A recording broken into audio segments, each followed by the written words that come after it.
السلام علیکم جی زه پېښور نه راغلی یم او زموږ دې مریض ته چې دی دا زما ماما دی. دې ته تقریبا څه د 6-7 سال نه دې ته دا د مورو مسله وه او الحمدلله موږ دلته کې رالو او موږ ته ډېر دغه میلو شو چې زموږ دا مریض چې دی که نه تقریبا 3.5-4 لک روپۍ موږ ولګولې خو دې ته څه فایده میلو نه شوه. دلته چې رالو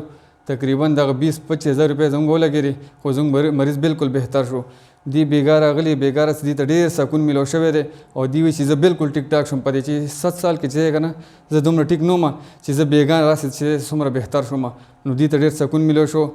انشاءالله چې دی که نه تاسو راځئ او څه مسلې درته د املا د مورو نو انشاءالله ستاسو مریض به دلته چې دی که نه ډېر بهتر علاج کېږي او انشاءالله موږ ته هم دعاګانې کوئ او دا به چې دی نور چې دی که نور مریضانو ته هم انشاءالله چې ډېره فایده رسي